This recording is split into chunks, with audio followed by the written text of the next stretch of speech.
पीलामेडू कोयम्बटूर के एक third party call centre का noisy cafeteria lukewarm filter coffee और बासी तले हुए समोसों की स्मेल से भरा हुआ था। ट्यूसडे का 1:45 PM का टाइम था, mid shift break. 24 year old Kavita window के पास बैठी थी। उसका थंब उसके बजट स्मार्टफोन स्क्रीन के टॉप लेफ्ट कॉर्नर में स्पाइडर वेब पैटर्न वाले क्रैक के ऊपर मंडरा रहा था। वह एक इंटरनेशनल टेलीकम्युनिकेशन ब्रांड के लिए कस्टमर केयर कॉल्स लेकर मंथ के 22,000 रुपीस अर्न करती थी। तिरुपुर में अपनी मदर को हाउस होल्ड एक्सपेंसेस के लिए 8,000 रुपीस भेजने, शेयर्ड पीजी रूम में अपने बेड के लिए 6,000 रुपीस पे करने और बस पासेस, मील्स और बेसिक लिविंग एक्सपेंसेस का हिसाब लगाने के बाद हर मंथ के एंड में उसका बैंक बैलेंस आमतौर पर एक फ्रेजाइल थिन लाइन होता था, अक्सर 3 डिजिट से नीचे मंडराता रहता था। उसकी स्क्रीन पर एक popular SEBI registered investment application open थी। इंटरफेस एक सिंगल कंफर्मेशन टैप मांग रहा था। Confirm SIP of 500 rupees per month in Nifty 50 index fund direct growth. Kavita हिचकिचाई। उसकी रिबकेज के अगेंस्ट उसकी हार्ट बीट थोड़ी फास्ट हो गई।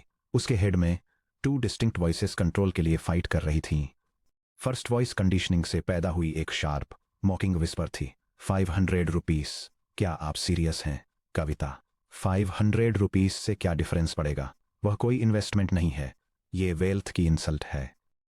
इंस्टाग्राम पर जो लोग 22 ईयर्स ओल्ड हैं वे ऑप्शंस ट्रेडिंग और रियल एस्टेट पोर्टफोलियो से 50,000 रुपीस मंथली पैसिव इनकम के स्क्रीनशॉट्स पोस्ट कर रहे हैं।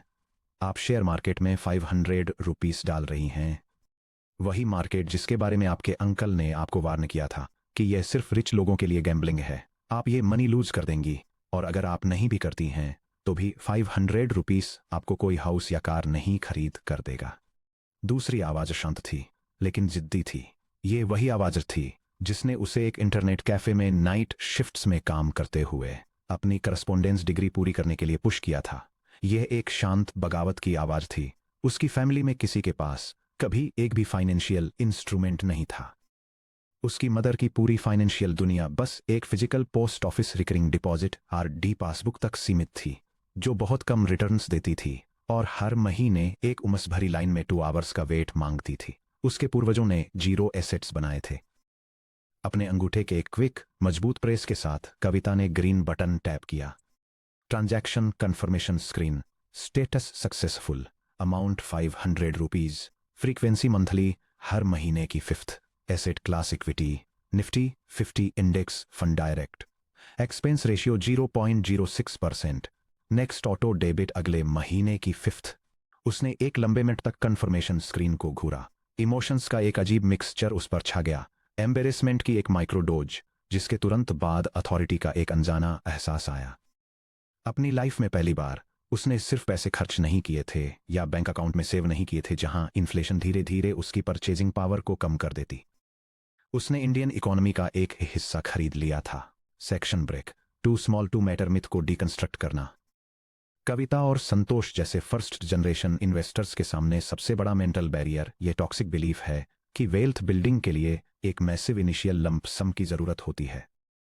हम एक ऐसे कल्चर में रहते हैं जो हाई नेट नैरेटिव से भरा हुआ है। Financial media routinely multi lakh portfolio allocations, venture capital investments और रियल एस्टेट डाउन पेमेंट्स पर फोकस करता है। जब पर मंथ 20,000 रुपीज से 45,000 रुपीज कमाने वाला एक यंग प्रोफेशनल रेंट, लोन्स और फैमिली रेमिटेंसेस के बाद अपने डिस्पोजेबल सरप्लस को देखता है तो बचा हुआ 500 रुपीज या 1,000 रुपीज बिल्कुल इनसिग्निफिकेंट लगता है। वे खुद से पूछते हैं, अगर मैं मंथली सिर्फ 500 रुपीज ही सेव कर सकता हूं तो जहमत ही क्यों उठाना? यह समझने के लिए कि यह लॉजिक फंडामेंटली गलत क्यों है, हमें इंडियन इकोनॉमी में कंपाउंडिंग के कोल्ड मैथमेटिक्स और हैबिट फॉर्मेशन की न्यूरोलॉजिकल रियलिटी दोनों को देखना होगा। 500 रुपी सीड का प्योर मैथमेटिक्स। चलिए देखते हैं कि अगर कविता हर महीने अपने 500 रुपीज को एक low cost Nifty 50 index fund में छोड़ देती है और कुछ नहीं करती तो क्या होता है। ये मानते हुए कि historical broad market return 12% compound annual growth rate CAGR है। एक कांस्टेंट 500 रुपीज मंथली SIP की power, assumed CAGR 12% per annum. Time horizon, total amount invested, approximate future value 5 years, total amount invested 30,000 rupees, Approximate future value 41,200 rupees. 10 years. Total amount invested 60,000 rupees. Approximate future value 1,16,000 rupees. 15 years. Total amount invested 90,000 rupees. Approximate future value 2,50,000 rupees. 20 years. Total amount invested 1,20,000 rupees. Approximate future value 4,99,000 rupees. 25 years. Total amount invested 1,50,000 rupees. Approximate future value 9,48,000 rupees. अगर कविता सच में अपने investment को एक भी रुपया नहीं बढ़ाती है तो 25 ईयर्स में उसकी टोटल जेब से लगाई गई 1.5 लाख रुपीस की रकम बढ़कर लगभग 9.5 लाख रुपीस हो जाती है। क्या 9.5 लाख रुपीस उसे अल्टीमेट लग्जरी में रिटायर होने देंगे? नहीं, लेकिन यह उसकी एक्चुअल लेबर कैपिटल पर 600% प्लस रिटर्न को रिप्रेजेंट करता है। यानी वह पैसा जो पूरी तरह से इंडिया की टॉप 50 कॉरपोरेशंस की प्रोडक्टिविटी से जनरेट हुआ है, जो उसके बिहाफ पर काम कर रही थीं जब वह सो रही थी, अपनी शिफ्ट्स में काम कर रही थी और अपनी लाइफ जी रही थी। हालांकि यह static maths first generation wealth creation के असली इंजन को मिस कर देता है, salary progression curve. The step up reality. Kavita अपनी बाकी पूरी लाइफ के लिए हर महीने 22,000 रुपीस नहीं कमाने वाली है। जैसा कि चैप्टर 5 में एस्टैब्लिश किया गया है, Indian services sector, technology firms और कॉरपोरेट इकोसिस्टम्स में स्किल्ड और सेमी स्किल्ड वर्कर्स के वेजेस एक क्लियर ट्रैजेक्टरी फॉलो करते हैं। एवरेज के तौर पर एक इंडियन कॉरपोरेट वर्कर जो अपस्किलिंग में इन्वेस्ट करता है, वह अपने करियर के पहले 15 ईयर्स के दौरान हर 5 to 7 ईयर्स में अपनी इनकम को डबल होते हुए देखता है। 500 रुपये का इन्वेस्टमेंट कोई फाइनल डेस्टिनेशन नहीं है, यह एक एंकर है।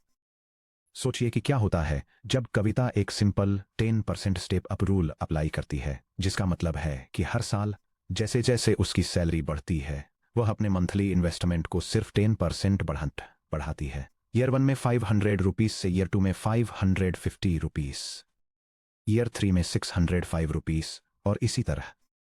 The step up SIP accelerator. Constant 500 rupees SIP 12% पर 25 ईयर्स में 9.48 लाख रुपीज तक ले जाती है। Step up SIP plus 10% per year 12% पर 25 ईयर्स में 29.17 लाख रुपीज तक ले जाती है। Difference over 19.6 lakh rupees extra जो प्योरली इंक्रीमेंटल ग्रोथ के थ्रू बने हैं। अपनी बढ़ती पेचेक के साथ साथ अपने कंट्रीब्यूशन को स्टेप अप करके 25 ईयर्स में एक्यूमुलेट हुई उसकी टोटल कैपिटल 9.48 लाख रुपीस से छलांग लगाकर 29.17 लाख रुपीस से भी ज्यादा हो जाती है। इनिशियल 500 रुपीस उसे रातों रात अमीर बनाने के लिए डिजाइन नहीं किए गए थे, इसे इंफ्रास्ट्रक्चर एस्टैब्लिश करने के लिए डिजाइन किया गया था। यह उसके अपने ब्रेन के लिए इस बात का फिजिकल प्रूफ था कि वह केवल एक्सपेंसेस प्रोसेस करने के बजाय एसेट्स एक्यूमुलेट करने में कैपेबल थी। Section break. Neurological shift. Consumer से कैपिटल ओनर बनना। जब आप एक ऐसे परिवार से आते हैं जहां जीरो फाइनेंशियल सेफ्टी नेट होता है, तो आपका ब्रेन सर्वाइवल साइकोलॉजी के लिए हार्डवायर्ड हो जाता है। पीढ़ियों से आपके पूर्वजों ने एक ऐसे माहौल में काम किया जहां कैश कम, वोलेटाइल और बहुत जल्दी खत्म होने वाला था। एक लो इनकम वाले घर में बैंक अकाउंट में या गद्दे के नीचे पड़ा पैसा हमेशा खतरे में रहता है। इसे किसी unexpected medical bill, interest free loan मांगने वाले किसी रिश्तेदार या घर की छत की अर्जेंट रिपेयर के नाम पर मांगा जा सकता है। नतीजा यह होता है कि सबकॉन्शियस ब्रेन एक प्रोटेक्टिव इंस्टिंक्ट डेवलप कर लेता है, पैसा गायब होने से पहले उसे तुरंत खर्च कर दो या कहीं लॉक कर दो। यह 2 एक्सट्रीम्स के रूप में सामने आता है। पहला, हाइपर कंजम्पशन, यानी एक्स्ट्रा पैसे को शॉर्ट टर्म कंफर्ट्स जैसे फोन अपग्रेड करना, कपड़े खरीदना, सोशल इवेंट्स में पैसा लगाना पर तुरंत खर्च कर देना, क्योंकि पैसा वैसे भी टेम्परेरी लगता है। दूसरा, एक्सट्रीम लो यील्ड होल्डिंग, यानी कैश को इलिक्विड और सेफ दिखने वाले लो रिटर्न एसेट्स में लॉक कर देना, जैसे फिक्स डिपॉजिट्स, सोने की चूड़ियां या पोस्ट ऑफिस स्कीम्स, जहां इसे आसानी से खर्च नहीं किया जा सकता, लेकिन जहां ये रियल वर्ल्ड इन्फ्लेशन की वजह से धीरे धीरे अपनी वैल्यू खो देता है। जब कविता इंडेक्स फंड का अपना पहला 500 रुपीज का फ्रैक्शन खरीदती है, तो वह इस इंटरनल प्रोग्रामिंग को रिवायर करती है। वह एक रेडिकल साइकोलॉजिकल पिवट करती है। वह अपनी पहचान एक प्योर कंज्यूमर से बदलकर, जो अपनी मेहनत की कमाई कॉर्पोरेट बैलेंस शीट्स में ट्रांसफर करता है, जैसे फोन बिल भरना, फास्ट फूड खरीदना, फास्ट फैशन खरीदना एक कैपिटल ओनर की बना लेती है, यानी कोई ऐसा इंसान जो उन्हीं बैलेंस शीट्स के एक हिस्से का ओनर है। बिहेवियरल फ्रेमवर्क ट्रांसफॉर्मेशन, पुरानी आइडेंटिटी कंज्यूमर वर्सेस नई आइडेंटिटी कैपिटल ओनर। पुरानी आइडेंटिटी, मैं कंपनियों को पे करने के लिए पैसों के लिए काम करता हूं। नई आइडेंटिटी, कंपनियां मेरे लिए कमाने के लिए काम करती हैं। पुरानी आइडेंटिटी, सरप्लस कैश अभी खर्च हो जाना चाहिए। नई identity, surplus cash seed capital है। पुरानी आइडेंटिटी, स्टॉक मार्केट एक कैसीनो है। नई आइडेंटिटी, मार्केट इंडिया की ओनरशिप है। पुरानी आइडेंटिटी, फाइनेंशियल टूल्स डेंजरस हैं। नई आइडेंटिटी, फाइनेंशियल टूल्स मेरा लीवर है। जब वह हिंदुस्तान यूनिलीवर से साबुन खरीदती है, रिलायंस जियो का मोबाइल नेटवर्क यूज करती है, या किसी इंडियन ब्रांड के बनाए स्नीकर्स खरीदती है, तो वह अब उन कॉरपोरेशंस को ऐसे एंटिटीज के रूप में नहीं देखती उसका पैसा ले रहे हैं। वह समझती है कि एक इंडेक्स फंड इन्वेस्टर के रूप में पूरे देश के मिलियंस नागरिकों द्वारा खर्च किए गए हर एक रुपये का एक हिस्सा सीधे उसकी अपनी वेल्थ पाइपलाइन में वापस आता है। Section break, overcoming generational ghosts derisking the stock market. अगर आप किसी फर्स्ट जनरेशन प्रोफेशनल के पेरेंट्स से पूछेंगे कि उन्होंने स्टॉक मार्केट में कभी इन्वेस्ट क्यों नहीं किया, तो आपको लगभग हर जगह एक ही जवाब मिलेगा, स्टॉक मार्केट एक स्कैम है, ये जुआ है। 1992 में हर्षद मेहता के साथ जो हुआ, या 2008 के ग्लोबल क्रैश के दौरान जो हुआ उसे देखिए। हमारे पड़ोसी ने शेयर ट्रेडिंग के चक्कर में अपनी पूरी लाइफ सेविंग्स खो दी। पोस्ट ऑफिस तक ही सीमित रहो। यह डर पूरी तरह से समझ में आने वाला है। इसकी जड़ें असली हिस्टोरिकल ट्रॉमा में हैं। जैसा कि सेक्शन 8.5 में डिस्कस किया गया है, इंडियन इक्विटी मार्केट्स के शुरुआती दशक अनरेगुलेटेड और वाइल्ड वेस्ट जैसे एनवायरनमेंट थे, जहां insider trading, physical paper share certificates जिन्हें जाली बनाया या चुराया जा सकता था, और रूमर्स व करप्ट ब्रोकर्स से चलने वाली स्पेक्युलेटिव स्टॉक पिकिंग का बोलबाला था। 1980s और 1990s में इंडिविजुअल स्पेक्युलेटिव स्टॉक्स खरीदकर मार्केट में हाथ आजमाने वाले हजारों मिडिल क्लास इंडियंस ने अपना सब कुछ खो दिया। एक इन्वेस्टर के रूप में अपना पहला कदम उठाने के लिए आपको यह समझना होगा कि modern equity investing, specially broad market index funds के थ्रू का उस स्पेक्युलेटिव ट्रेडिंग से कोई लेना देना नहीं है जिसने आपके पेरेंट्स को डराया था। Speculation versus broad market indexing, speculative trading trading और निफ्टी 50 इंडेक्स फंड का कंपैरिजन। अंडरलाइंग एसेट के लिए स्पेक्यूलेटिव ट्रेडिंग इंडिविजुअल स्टॉक्स या टिप्स का यूज करती है, जबकि Nifty 50 index fund top 50 Indian companies को कवर करता है। रिस्क प्रोफाइल के लिए स्पेक्यूलेटिव ट्रेडिंग में 100% का टोटल लॉस पॉसिबल है, जबकि निफ्टी 50 इंडेक्स फंड में टोटल लॉस का 0 रिस्क है। स्ट्रेटजी के लिए स्पेक्यूलेटिव ट्रेडिंग मार्केट टाइमिंग और क्विक प्रॉफिट पर रिलाई करती है, जबकि Nifty 50 index fund long term compounding पर रिलाई करता है। ह्यूमन इमोशन के लिए स्पेक्यूलेटिव ट्रेडिंग ग्रीड और पैनिक से ड्राइव होती है, जबकि निफ्टी 50 इंडेक्स फंड ऑटोमेटेड और पैसिव है। हिस्टोरिकल ट्रेंड के लिए स्पेक्यूलेटिव ट्रेडिंग का रिटेल के लिए हाई फेलियर रेट है, जबकि निफ्टी 50 इंडेक्स फंड की 10 ईयर्स में 100% रिकवरी है। निफ्टी 50 इंडेक्स फंड 0 क्यों नहीं हो सकता? जब कविता निफ्टी 50 इंडेक्स फंड में 500 रुपये डालती है, तो वह किसी सिंगल कंपनी को नहीं खरीद रही होती है। वह इंडिया की 50 सबसे बड़ी, सबसे ज्यादा फाइनेंशियली साउंड, पब्लिकली ट्रेड होने वाली कॉरपोरेशंस को कंटेन करने वाली एक ऑटोमेटेड सेल्फ क्लीनिंग बास्केट खरीद रही होती है, जैसे Tata consultancy services, Reliance industries, HDFC bank, Infosys और लार्सन एंड टुब्रो जैसे जायंट्स। कविता के इंडेक्स इन्वेस्टमेंट के 0 होने के लिए इंडिया के सभी 50 सबसे बड़े कॉरपोरेट टाइटन्स को एक साथ बैंकरप्ट होना पड़ेगा। अगर ऐसा होता है तो paper currency, bank fixed deposits और रियल एस्टेट की वैल्यूज वैसे भी पहले से ही पूरी तरह वर्थलेस हो चुकी होंगी, क्योंकि पूरे देश की इकोनॉमी टोटल अनार्की में कोलैप्स हो चुकी होगी। इसके अलावा निफ्टी 50 इंडेक्स सेल्फ क्लीनिंग है। अगर टॉप 50 के अंदर कोई कंपनी खराब परफॉर्म करती है, उसकी मार्केट वैल्यू गिरती है और वो फाइनेंशियली फेल हो जाती है, तो उसे ऑटोमेटिकली इंडेक्स से बाहर कर दिया जाता है। उसकी जगह तुरंत नीचे से उभर रही एक फास्ट ग्रोइंग, बेहद सक्सेसफुल कंपनी ले लेती है। आपको हर सुबह बैलेंस शीट्स स्टडी करने, क्वार्टरली फाइनेंशियल रिजल्ट्स एनालाइज करने या फाइनेंशियल न्यूज पढ़ने की कोई जरूरत नहीं है। इंडेक्स खुद को साफ करता रहता है आप बस अपने 500 रुपीस की छोटी सी गाड़ी को इंडियन इकोनॉमी की अनस्टॉपेबल ग्रोथ के साथ जोड़ रहे हैं। Section break, the frictionless onboarding blueprint, a step by step practical guide. अब जब साइकोलॉजिकल फॉक्स साफ हो गया है, तो चलिए अपना पहला इन्वेस्टमेंट पाइपलाइन सेटअप करने के एग्जैक्ट मैकेनिक्स को समझते हैं। इस प्रोसेस में zero paperwork, zero physical branch visit की जरूरत है और इसे 15 मिनट से भी कम समय में एक बेसिक स्मार्टफोन से पूरी तरह एग्जीक्यूट किया जा सकता है। 4 step first generation onboarding pipeline. Step 1, identity digitalisation.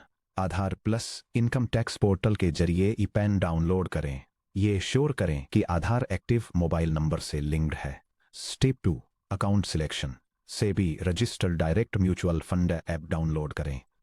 App में वीडियो केवाईसी वीकेवाईसी कंप्लीट करें। Step 3, asset selector. Nifty 50 index fund direct growth search करें। Lowest expense ratio less than 0.10% के लिए फिल्टर करें।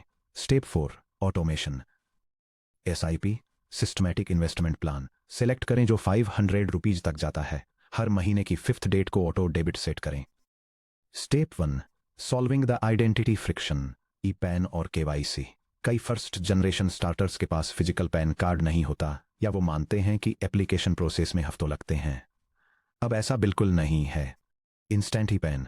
अगर आपके पास अपने करंट मोबाइल नंबर से लिंक्ड आधार कार्ड है तो ऑफिशियल इनकम टैक्स डिपार्टमेंट ई फाइलिंग पोर्टल incometax.gov.in पर जाएं। इंस्टेंट ई पैन पर क्लिक करें। अपना आधार नंबर एंटर करें। अपने फोन पर भेजे गए ओटीपी को वेरीफाई करें और सिस्टम तुरंत free of cost valid government recognised digital PAN card PDF format में जनरेट कर देगा। KYC verification.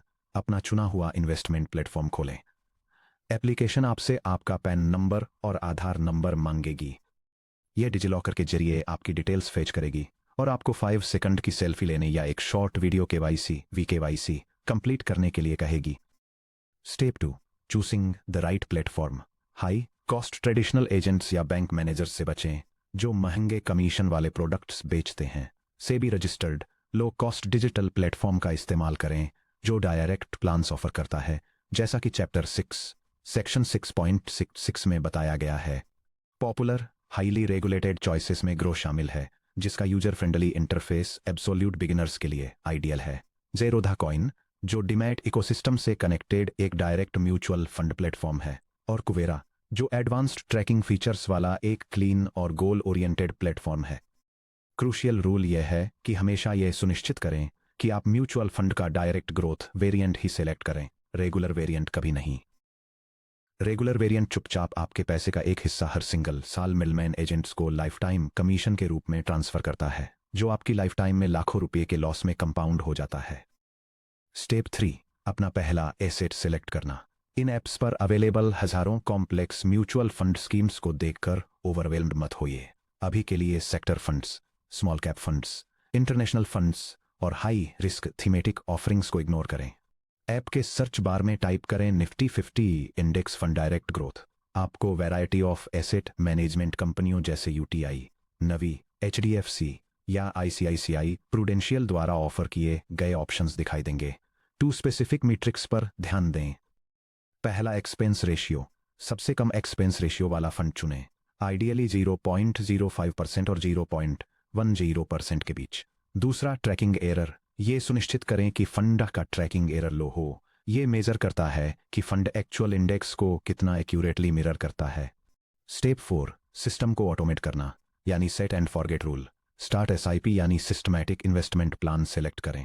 अमाउंट एंटर करें 500 रुपये। हर महीने की 5th डेट को recurring auto debit date set करें। 5th ही क्यों? ज्यादातर इंडियन कॉर्पोरेट सैलरीज महीने की 30th और 1st तारीख के बीच क्रेडिट होती हैं। अगर आप अपनी auto debit date 5th set करते हैं तो इससे पहले कि आपको डिस्क्रेशनरी एक्सपेंसेस, बिल पेमेंट्स या कैजुअल वीकेंड डाइनिंग आउट पर खर्चा करने का मौका मिले, आपका इन्वेस्टमेंट मनी सबसे पहले आपके बैंक अकाउंट से निकल जाता है। यह पर्सनल फाइनेंस का गोल्डन रूल है, पे योरसेल्फ फर्स्ट। ये टेक्स्ट 2 पर्सनल फाइनेंशियल स्ट्रेटेजीज को कंपेयर करता है और ये दिखाता है कि कैसे स्पेंडिंग से पहले ऑटोमेटेड इन्वेस्टमेंट्स को प्रायोरिटी देने से कंसिस्टेंट सेविंग्स पक्की होती है, जबकि ट्रेडिशनल आदत में एक्सपेंसेस के बाद जो भी पैसा बचता है उसे सेव किया जाता है। एक बार जब मैंडेट आपके यूपीआई या नेट बैंकिंग के जरिए ऑथराइज हो जाए तो ऐप क्लोज कर दें। स्टॉक मार्केट के डेली फ्लक्चुएशंस को चेक मत कीजिए। अगर अगले हफ्ते मार्केट 2% गिर जाता है तो पैनिक मत कीजिए। अगर अगले महीने ये 3% ऊपर जाता है तो सेलिब्रेट मत कीजिए। आप ट्रेडिंग नहीं कर रहे हैं, आप एक ऑटोमेटेड पाइपलाइन बना रहे हैं। Section break. The power of boring consistency. Farhan की स्टोरी इस डिसिप्लिन्ड ऑटोमेटेड अप्रोच के लॉन्ग टर्म इम्पैक्ट को समझने के लिए फरहान की स्टोरी पर ध्यान दीजिए, जिन्हें हमने सेक्शन 6.7 में इंट्रोड्यूस किया था। फरहान ने अपने करियर की शुरुआत 2011 में बेंगलुरु में एक जूनियर ग्राफिक डिजाइनर के रूप में की थी, जहां वे पर मंथ 18,000 रुपीज कमाते थे। उनके पास कोई सेफ्टी नेट नहीं था, कोई फैमिली प्रॉपर्टी नहीं थी और 2 यंगर सिबलिंग्स थे जो स्कूल फीस के लिए उन पर डिपेंडेंट थे। कविता की तरह फरहान को भी इस बात से एम्बेरेस्ड फील होता था कि वे कितना कम सेव कर पाते थे। जब उनके senior colleagues individual stock picks, crypto और रियल एस्टेट पर डिबेट कर रहे थे, फरहान ने चुपचाप एक basic broad market index fund में 1,000 रुपीज की मंथली एसआईपी ऑटोमेट कर दी। हर बार जब फरहान को सैलरी हाइक, स्विच बोनस या अप्रेजल मिलता तो वे अपनी मंथली एसआईपी को एक मॉडेस्ट अमाउंट से बढ़ा देते। जब उनकी सैलरी बढ़कर 35,000 रुपीज हुई तो उनकी एसआईपी 3,000 रुपीज हो गई।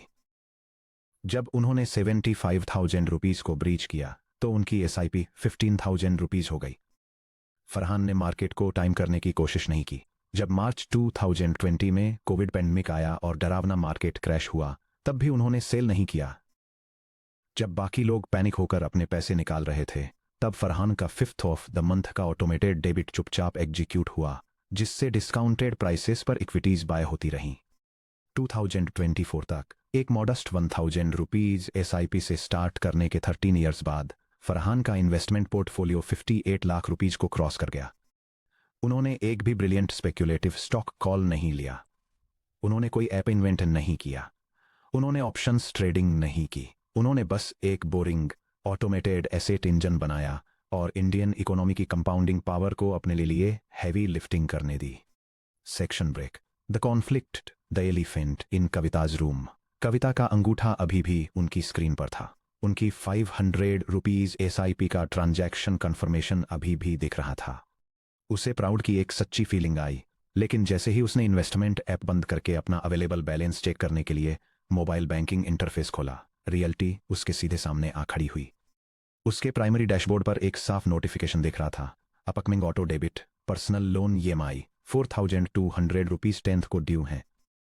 6 मंथ्स पहले जब उसकी मदर को एक सीवियर रेस्पिरेटरी इन्फेक्शन की वजह से तिरुपुर में इमीडिएट हॉस्पिटलाइजेशन की जरूरत पड़ी थी, तो कविता को एक डिजिटल लेंडिंग ऐप के थ्रू 18% पर एनम के बहुत ज्यादा इंटरेस्ट रेट पर इंस्टेंट पर्सनल लोन लेने के लिए मजबूर होना पड़ा था।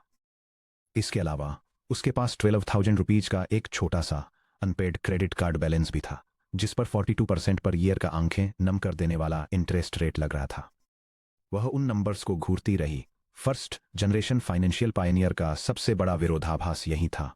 वह इक्विटी में 500 रुपीज इन्वेस्ट करके ऑफेंस खेलना चाहती थी, लेकिन साथ ही हाई इंटरेस्ट डेट लायबिलिटीज की वजह से डिफेंस पर उसका दम घुट रहा था।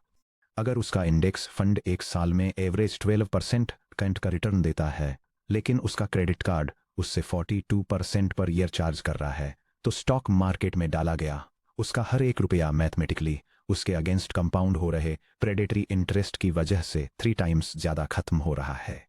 कविता ने अपनी बैंकिंग ऐप बंद की और एक गहरी सांस ली। उसे अपनी 500 रुपीज की एसआईपी कैंसिल करने की जरूरत नहीं थी।